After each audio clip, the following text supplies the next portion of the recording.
Hello everyone, we were discussing about the chapter The Making of Global World and we have discussed till the third point, that was about the World War First and the war economy.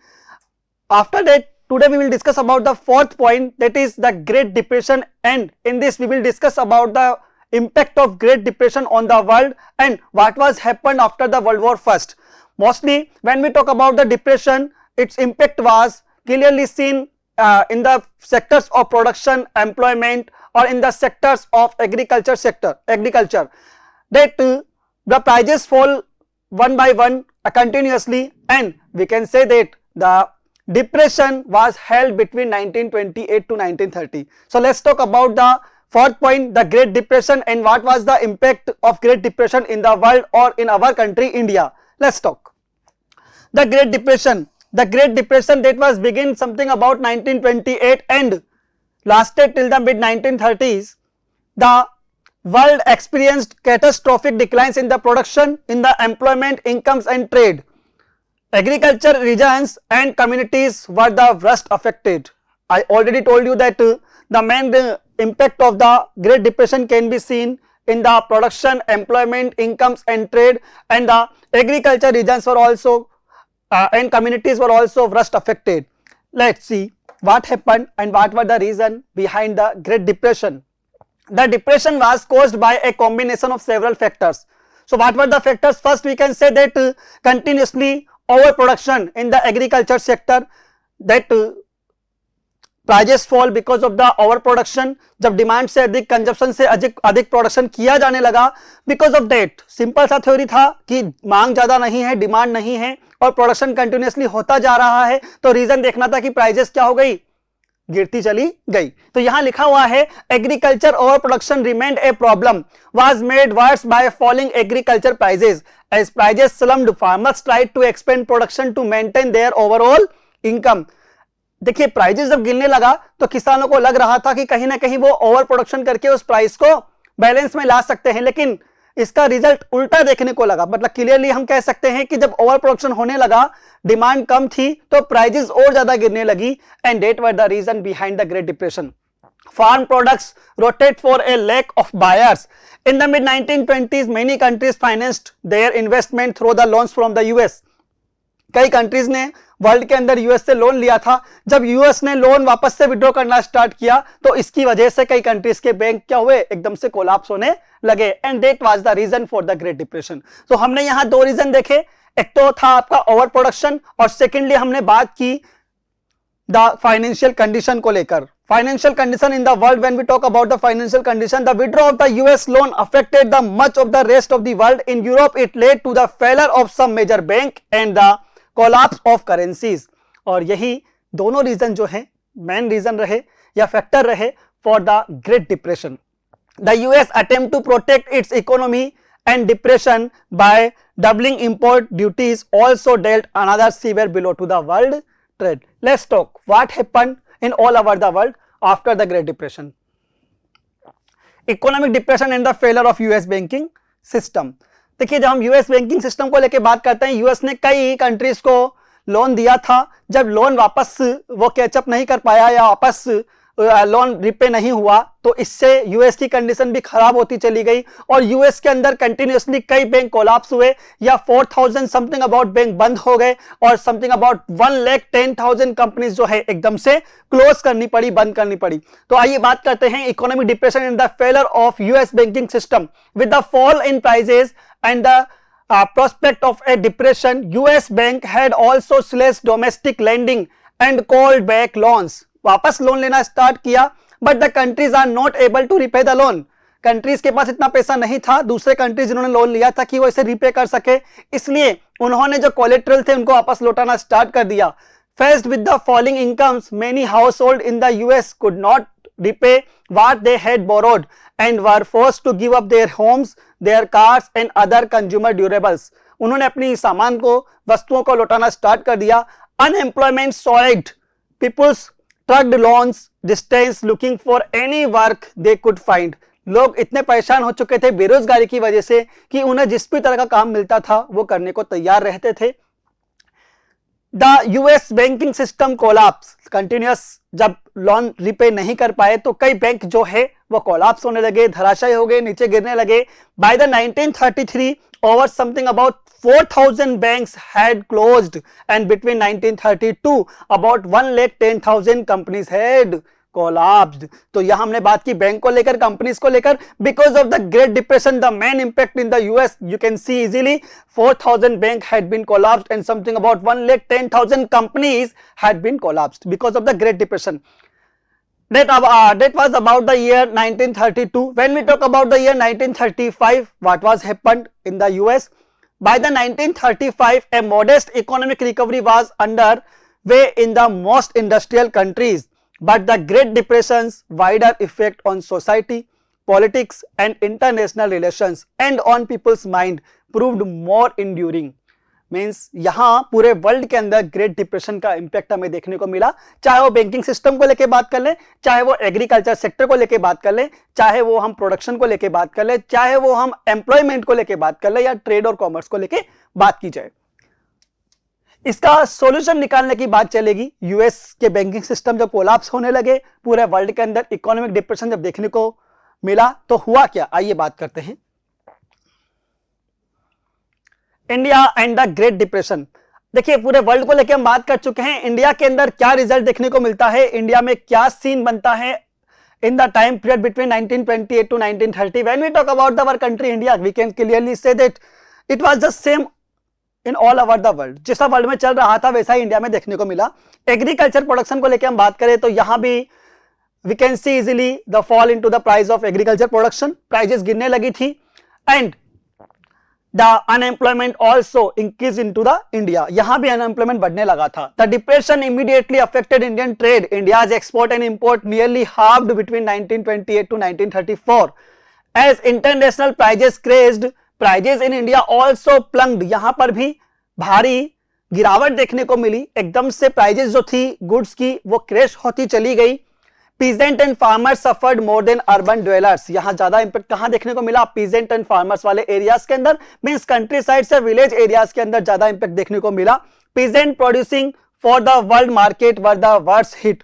Peasant who borrowed in the hope of higher income, जिनको लग रहा था कि income ज्यादा हो जाएगा और loan लेकर जो एग्रीकल्चर प्रोडक्शन या एग्रीकल्चर करना चाह रहे थे, जब वो लोन को रीपे नहीं कर पाए या ग्रेट डिप्रेशन की वजह से जब उनके प्रोडक्शन आगे सेल नहीं हो पाए, एक्सपोर्ट नहीं हो पाया, तो सबसे बड़ा हिट कहां देखने को मिला हमें, एग्रीकल्चर सेक्टर के अंदर. In the hope of higher incomes faced ever lower prices and fell deeper and deeper into डेब्ट across India. Peasant indebtedness increase. और यहां पर भी लगातार लोन पे करने के लिए या कर्जा बढ़ता हुआ चला गया भारतीय किसानों पर भी. In this depression years India became an exporter of precious metals. अब यहां इंडिया से, जैसा कि हम जानते हैं India is called golden bird, सोने की चिड़िया हमेशा कहलाया इंडिया. तो यहां जो मेटल्स थी प्रीसियस लाइक सिल्वर, गोल्ड, उन सभी को अब एक्सपोर्ट करना स्टार्ट कर दिया अपने इनडेप्टनेस से बाहर निकलने के लिए, कर्जदारी से बाहर निकलने के लिए. Notably gold, Indian gold export promoted global economic recovery. जब इंडिया से सोना बाहर जाने लगा तो यहां वर्ल्ड के दूसरे कंट्रीज को इसका बहुत बेनिफिट मिला और वो अपनी ग्लोबल इकोनॉमिक रिकवरी करने में लग गए. They certainly helped speed up Britain's recovery but did little for the Indian peasant. यहां पर जब इंडियन पीजेंट ने अपने प्रीसियस मेटल्स को एक्सपोर्ट करना स्टार्ट किया या यहां से अंग्रेजों ने उनको छीनना स्टार्ट कर दिया, तो सीधा ये कहां पहुंचा, ब्रिटेन के अंदर. और इससे बेनिफिट किसको मिला, ब्रिटेन को अपनी ग्लोबल इकोनॉमी या अपनी इकोनॉमी को रिकवरी करने में. बट इंडियन फार्मर्स को इसका बेनिफिट बहुत कम देखने को मिला. Then this depression proved less grim for urban India because of falling prices. Those with the fixed income, say town-dwelling landowners who received rents and middle-class salaried employees, now found themselves better off. अब अगर बात की जाए यहाँ पर working class को लेकर के, तो थोड़ा बहुत कंडीशन पीजेंट से बेटर हम बोल सकते हैं, लेकिन कंडीशन इतना अच्छा भी नहीं था इन the time of great depression. Let's talk what happened. Rebuilding a world economy the post war era. देखिए अभी जो हम बात करने वाले हैं ये हमने 1914 से 1918 के बाद 1928 टू 1930 या मैं कह सकता हूं 35 तक को लेके बात की है. In the year 1939 the second world war also begin. अभी वो भी स्टार्ट होने वाला है। आपको पता है कि सेकेंड वर्ल्ड वॉर जो था that was fought between the allied power and the axis power. Allies axis power को लेकर हम बात करेंगे, जहां पर रोम, बर्लिन, टोक्यो एक्सिस को लेकर बात की जाएगी। फर्स्ट वर्ल्ड वॉर से हम निकल नहीं पाए थे और सेकेंड वर्ल्ड वॉर स्टार्ट हो जाएगा 1939 के अंदर, और रीजन भी यही रहेंगे। जब वर्ल्ड ग्लोबल इकोनॉमी लगातार क्राइसिस बढ़ते जा रहे थे, लगातार डिक्रीज होती जा रही थी, तो रीजन था कि इसके अंदर हमने देखा कि जो एक कंट्री था दूसरे कंट्री को अपना कॉलोनी बनाना चाहता था, या जो उसके रिसोर्सेज से, नेचुरल रिसोर्सेज उनको अपने अकॉर्डिंग यूज करना चाह रहा था। वाइटल रिसोर्सेज के यूज के लिए उसने क्या किया, एक कंट्री ने दूसरे कंट्री को अपनी डिपेंडेंसी या अपने कंट्रोल में लेना चाहा, and that was the reason for the second world war. यहां भी हम बात करने वाले हैं। देखिए, the second world war was fought between the axis power, जहां हमने बात की है mainly Nazi Germany, Japan and Italy. यहां हम बात करें जर्मनी को लेकर तो आपको याद रखना है बर्लिन, जापान को लेकर हम बात करें तो टोक्यो, एंड इटली को लेकर हम बात करें तो रोम। इनसे मिलकर क्या बना था आपका axis power, and allies power that was Britain, France and Russia, and later the US also join the allieds. ठीक है, होता क्या है, once again death and destruction was enormous. जब सेकेंड वर्ल्ड वॉर लड़ा गया 1939 से लेकर 1945 के बीच में, तो वापस से हमें डिस्ट्रक्शन इन डेथ और अनएम्प्लॉयमेंट देखने को मिला। कई लोग बेरोजगार हो गए, कई लोगों के साथ जो कैजुअलिटीज थी वो देखने को मिली, कई लोग मारे गए इसके अंदर। एटलीस्ट 60 मिलियन पीपुल और about 3% of the world's 1939 population are believed to have been killed. Something about 3% of the world population have been killed according to 1939 population को लेकर हम बात कर रहे हैं। 3% population मारी गई सेकेंड वर्ल्ड वॉर के अंदर। Millions more were injured, many more civilians than soldiers died from war related causes. Vast part of the Europe and Asia devastated and several cities were destroyed. कई cities destroyed हुई by the aerial bombardment, लगातार बॉम्बारी होने से, bombardment की वजह से, और relentless artillery और अंधाधुंध गोलियां चलने की वजह से अटैक जो हो रहे थे, क्या देखने को सीन मिला हमें, कई लोग मारे गए और कई लोग इसके अंदर इंजर्ड हुए। The first was the US emergency. अब यहां पर भी हमने क्या देखा है, देखिए, जो सोशली इकोनॉमिकली हम बात करते हैं अगर, तो कंडीशंस बिगड़ती हुई चली गई, सोशल डिस्टर्बन देखने को हमें मिला। Two crucial influence shaped post war reconstruction. पहला लिखा हुआ है the first was the US emergence as the dominant economic, political and military power in the western world, और secondly we can say the second was the dominance of the Soviet Union. Russia एक world power के रूप में निकल के आया world war second के बाद में। फिर से हमें रिकवरी को लेकर बात करनी है, क्या करते हैं, देखिए, post war settlement and the Bretton Woods institution. अब कंट्रीज को लगने लगा था कि कंटिन्यूअसली जो इंपैक्ट देखने को मिल रहा है, लगातार जो डिस्ट्रक्शन देखने को मिल रहा है, हमने फर्स्ट वर्ल्ड वॉर के अंदर बात की तो लग रहा था कि ग्रेट डिप्रेशन देखने को मिला। सेकेंड वर्ल्ड वॉर के अंदर फिर से ऐसी कंडीशन ना देखने को मिले, इसलिए पोस्ट वार रिकवरी को लेकर, पोस्ट वार सेटलमेंट के लिए एक नया तरह का इंस्टीट्यूशन फॉर्म हुआ, जिसे हम बोलते हैं ब्रेटन वुड्स इंस्टीट्यूशन, जिसके अंदर मोस्टली हम IMF, इंटरनेशनल मॉनेटरी फंड और वर्ल्ड बैंक, दो चीजों को लेकर बात करेंगे, जिन्हें हमने ब्रेटन वुड्स ट्विन का नाम भी दिया है। So let's talk about the Bretton Woods institution. Economist and the politician drew two key lessons from the interwar economics experiences. देखिए, यहां लोगों को अब लगने लगा था, इकोनॉमिस्ट जो थे उनको एक बात मालूम चल चुकी थी कि after the world war first when we talk about the great depression, तो उसका कॉजेस क्या थे हमें मालूम था। लगातार अनएम्प्लॉयमेंट बढ़ता चला गया, ट्रेड कॉमर्स के अंदर गिरावट देखने को मिली, और यहां तक कि एग्रीकल्चर प्रोडक्शन था उसके अंदर प्राइजेस के अंदर फॉल होता चला गया। तो यहां पर सेकेंड वर्ल्ड वॉर के बाद वापस से ऐसी कंडीशन ना बने, इसलिए इकोनॉमिस्ट ने क्या चाहा कि कहीं ना कहीं से फंड को कलेक्ट किया जाए या फंडिंग की जाए, और इसी के लिए इन्होंने क्या बनाया, ब्रेटन वुड्स इंस्टीट्यूशन, जहां हम बात करेंगे वर्ल्ड बैंक को लेकर और इंटरनेशनल मॉनेटरी फंड को लेकर। So let's talk about the Bretton Woods institution. Economist and the politician drew two key lessons from the interwar economy experiences. First, an industrial society based on mass production cannot be sustained without mass consumption. एक बात समझ में आ चुकी थी कि mass production better नहीं है जब तक कि मास कंजप्शन ना हो, मतलब कि डिमांड अगर नहीं है तो प्रोडक्शन बढ़ने से कोई फायदा नहीं है। प्रोडक्शन बढ़ने के साथ डिमांड का बढ़ना जरूरी है। अगर प्रोडक्शन बढ़ने के साथ डिमांड नहीं बढ़ती है या डिमांड के अकॉर्डिंग प्रोडक्शन नहीं बढ़ता है तो प्रोडक्शन की वजह से प्राइजेस हाई नहीं होंगे, प्राइजेस लो ही होते चले जाएंगे, जो हमने ग्रेट डिप्रेशन के टाइम देख लिया था एग्रीकल्चर सेक्टर के अंदर। यहां भी यही बात देखने को मिल रही थी कि अगर कंटिन्यूअसली मास प्रोडक्शन किया गया बट मास कंजप्शन नहीं देखने को मिला तो प्राइजेस फिर से गिरने वाली है। यहां पर हमने एक सबक सीख लिया था वर्ल्ड वॉर फर्स्ट के बाद ग्रेट डिप्रेशन के अंदर। इन्होंने क्या चाहा, to ensure mass consumption there was a need for high and stable incomes. अब लोगों के लिए मास कंजप्शन के लिए जरूरी क्या होता है, पैसा उनके पास होना, और पैसे के लिए क्या जरूरी है, एम्प्लॉयमेंट का होना या स्टेबल इनकम का होना। तो लोगों को लगने लगा था, या इकोनॉमिस्ट और पॉलिटिशियन जो थे उनको एक बात मालूम थी कि अगर incomes stable हुए then the mass consumption will be increased, and when the mass consumption will be increased then the prices will be also become high and the mass production will be increased। सीधी सी बात थी कि consumption के ऊपर सब कुछ चीज depend थी, ये लोगों को लगने लगा था। तो क्या किया गया, incomes could not be stable if unemployment was unstable. अगर बेरोजगारी अनस्टेबल रही, मतलब कि बेरोजगारी बढ़ती रहती है, बेरोजगारी कम नहीं हुई, तो इनकम लोगों के पास नहीं आएगी, इनकम स्टेबल नहीं होगी, और इनकम स्टेबल नहीं होगी तो कोई भी पर्सन अपनी मनी को खर्च करना नहीं चाहेगा, या उसको जो कंजप्शन के लिए जो उसको गुड्स रिक्वायरमेंट होती है शायद वो रिक्वायरमेंट के अकॉर्डिंग या बेसिक रिक्वायरमेंट है, उसके अलावा कोई और दूसरी चीजें परचेस करने के लिए कैपेबल नहीं हो पाएगा। Thus, stable incomes also required steady full employment। मतलब कि अगर स्टेबल इनकम के लिए आपको रिक्वायरमेंट किसका होगा, स्टेबल एम्प्लॉयमेंट का भी या फुल्ली एम्प्लॉयमेंट का। Economic stability could be insured only through the intervention of the government. अब यहां एम्प्लॉयमेंट को लेकर बात की जाए या इकोनॉमिक स्टेबिलिटी को लेकर बात की जाए, that was possible only on after the intervention of the government. Then the second lesson, The second lesson related to a country's economy link with the outside world।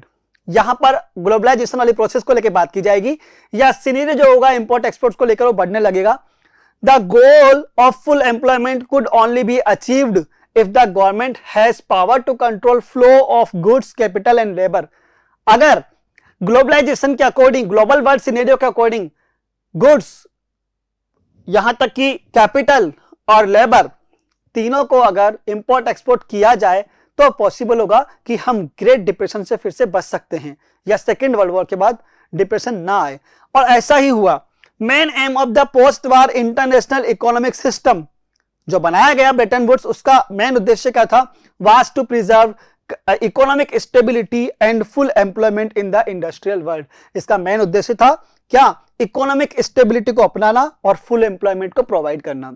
Then how they became successful, आइए बात करते हैं Bretton Woods को लेकर। The Bretton Woods institution to preserve economic stability and full employment in the industrial world, a framework was agreed upon at the United Nation monetary and financial conference.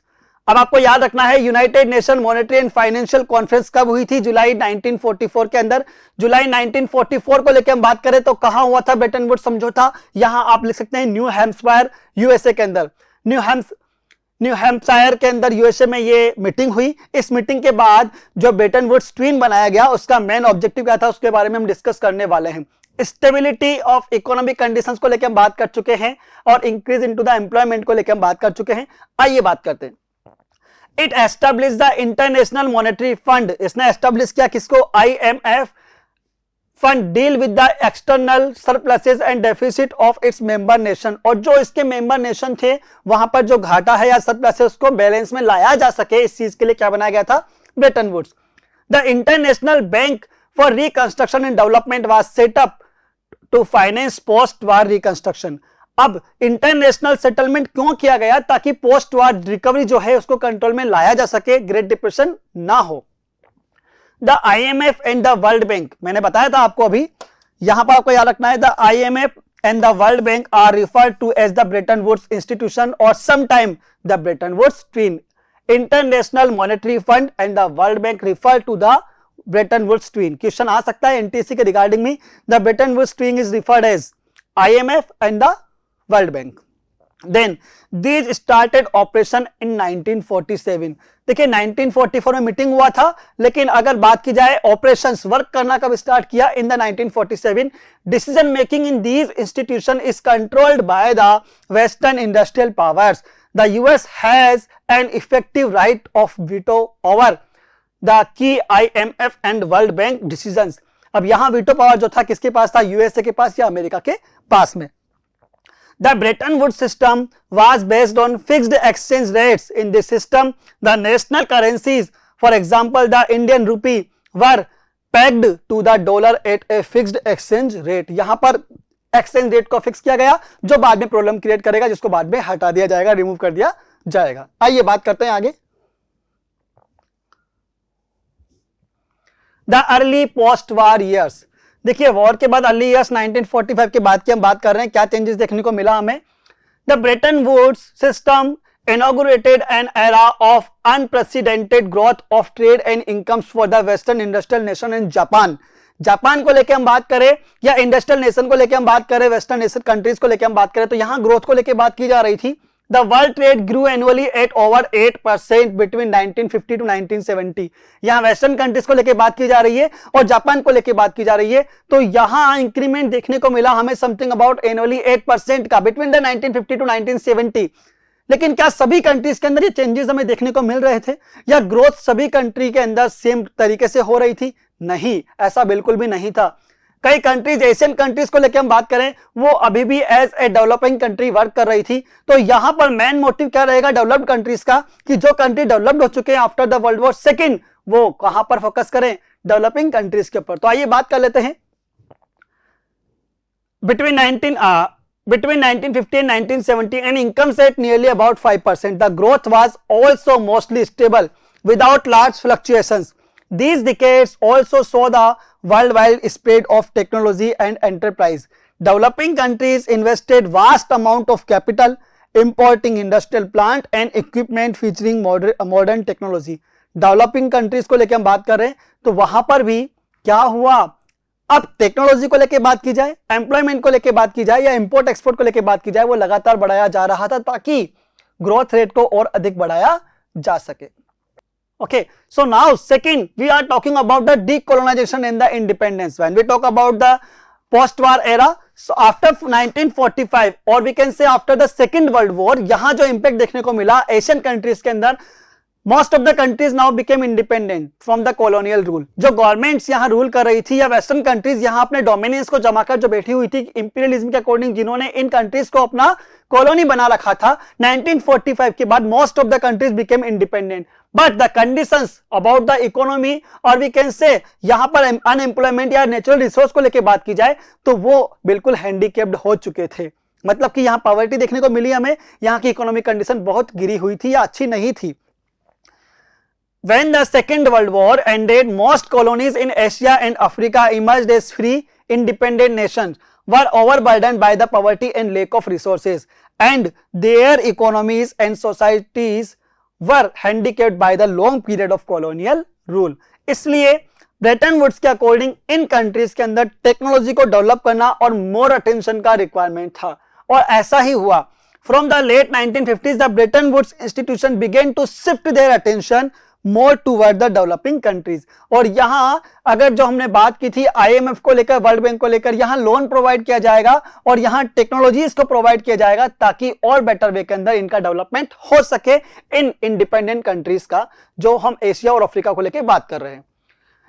Now the next formation of group 77 जो हम discuss करने वाले हैं, group of 77 को लेकर जो independent countries निकल के आई थी, उन्होंने अपने डेवलपमेंट के लिए क्या किया, एक खुद का इंस्टीट्यूशन या ऑर्गेनाइजेशन बनाया जिसे नाम दिया गया ग्रुप 77 का। एशियन और अफ्रीकन कंट्रीज ने मिलकर ऐसा किया ताकि उनके ग्रोथ रेट को बढ़ाया जा सके, डेवलपमेंट को रैपिडली तरीके से इंक्रीज किया जा सके। Newly independent countries came under the guidance of international agencies dominated by the former colonial power which still controlled vital resources such as the minerals and land in the many of their former colonies। अभी तक भी जो colonial rule चल रहा था वो कहीं ना कहीं इनके नेचुरल रिसोर्स को लेकर हम बात करें या इनके लैंड को लेकर हम बात करें, वहां पर इनके राइट्स अभी तक भी थे, या मैं कह सकता हूं कॉलोनियल रूल के अकॉर्डिंग ये लोग वहां अपना रूल चला रहे थे, या ब्रिटिश गवर्नमेंट इंडिया के अंदर अपना रूल चला रही थी, तो कैसे भी तरीके से इनके इंप्रूवमेंट के अंदर या इनके अपलिफ्टमेंट के लिए जरूरी था कि कॉलोनियल गवर्नमेंट यहां कुछ चेंजेस लेके आए। Large corporations of other powerful countries often manage to secure rights to exploit developing countries' natural resources very cheaply. अब जो बड़े कंट्रीज थे वो बहुत ही बेटर वे में, मतलब कि मैं कहना चाहूंगा कि वर्स्ट तरीके से या अच्छे तरीके से काम नहीं कर पा रहे थे कि इनके जो नेचुरल रिसोर्सेज है उन्हें एक्सप्लॉइट होने से रोका जा सके। Most developing countries did not benefit from the fast growth of the Western economic experienced in the 1950s to 1970 or we can say 1960. जो ग्रोथ रेट हमें 8% देखने को मिला था वेस्टर्न कंट्रीज के अंदर, डेवलपिंग कंट्रीज के अंदर ऐसे changes, such kind of changes can not be seen into the west, into the Asian countries और we can say into the African countries. ऐसे चेंजेस यहाँ ग्रोथ रेट देखने को नहीं मिल रही थी। Therefore, they organized themselves as a group of 77, that is called group of 77 or we can call it G77 to demand a new international economic order, NIEO, new international economic order, जो कई बार आपको completely इसका full form पूछा गया है exam के अंदर, board exams के अंदर को भी लेके हम बात कर सकते हैं, और यहां तक कि अगर बात की जाए तो NTSC एग्जामिनेशन के अंदर भी इस तरह का क्वेश्चन देखने को मिला है। What is the full form of NIEO, new international economic order. This meant a system that would give them real control over their natural resources, more development assistance, fairer prices for raw material and better access of the manufactured goods in the developed countries market. अब यहाँ पर G77 का एक ही objective था कि developing countries के अंदर किसी भी तरीके से रैपिड ग्रोथ का आना। नेक्स्ट जो हम बात करने वाले हैं अब देखिए, एंड ऑफ ब्रेटन वुड्स, जो एक्सचेंज रेट को लेकर बात की गई थी, फिक्स एक्सचेंज रेट क्या गया था डॉलर और इंडिया के रुपये के बीच में, उसके अलावा भी कई और रीजन होंगे जो ब्रेटन वुड्स का एंडिंग होगा। From the 1960s the rising cost of its overseas involvement Weeknd the US finance and competitive strength. The US dollar now no longer commanded confidence as the world's principal currency. That's why इसका and जरूरी था। led to the collapse of fixed exchange rates and the introduction of a system of floating exchange rate. अगर बात की जाए एकदम से collapse होना फिक्स्ड एक्सचेंज रेट का और फ्लोटिंग आना किसका, फ्लोटिंग एक्सचेंज रेट का आना, यह रीजन बना किसका, एंड ऑफ ब्रेटन वुड्स का। इसके बाद जो हम बात करने वाले हैं चैप्टर के एंडिंग के साथ, बिगिनिंग ऑफ ग्लोबलाइजेशन। अगर बात की जाए एनवायरमेंट का, सोसाइटी, कल्चर, इकोनॉमी और पॉलिटिक्स को लेकर के, तो जब इंपोर्ट एक्सपोर्ट बढ़ने लगा into the world wide scenario, पूरे ग्लोब को लेकर हम बात कर लेते हैं, पूरे वर्ल्ड को लेकर हम बात कर लेते हैं। इंपोर्ट एक्सपोर्ट्स के अकॉर्डिंग जब लगातार गुड्स और आइटम्स को एक कंट्री से दूसरे कंट्री में सेल आउट करने लगे या परचेज करने लगे, तो हमने ग्लोबलाइजेशन वाली प्रोसेस को बढ़ावा देखने को मिला।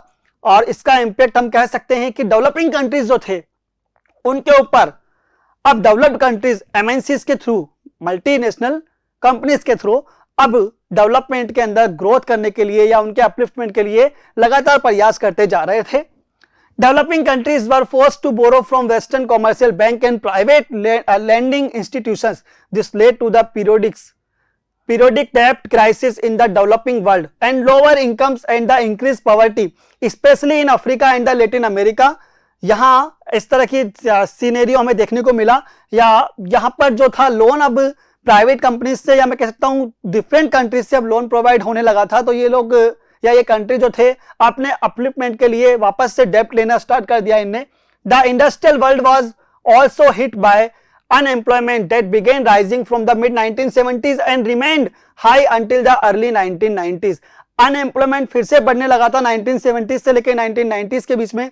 From the late 1970s, multinational companies also began to shift production operation to low-wage Asian countries. अब यहाँ अनएम्प्लॉयमेंट जब लगातार बढ़ता जा रहा था एशियन कंट्रीज के अंदर, तो फिर से वेस्टर्न कंट्रीज के अंदर मल्टीनेशनल कंपनीज ने क्या किया, यहाँ पर अपनी कंपनीज को एस्टेब्लिश करना स्टार्ट कर दिया या यहाँ पर प्रोडक्शन रेडी करना स्टार्ट किया एशियन कंट्रीज के अंदर because of the low wages और the cheap labour. New economic policies in China and the collapse of Soviet Union and the Soviet style communism in Eastern Europe brought many countries back into the fold of the world economy. फिर से यहाँ पर जब इस तरह multinational companies ने developing countries के अंदर कंपनीज या फैक्ट्रीज को एस्टेब्लिश करना स्टार्ट किया तो फिर से हमें एक वर्ल्ड इकोनॉमी वाला सिनेरियो देखने को मिला. Wages were relatively low in the countries like China. They became attractive destinations for the investment by foreign multinational companies competing to capture world market.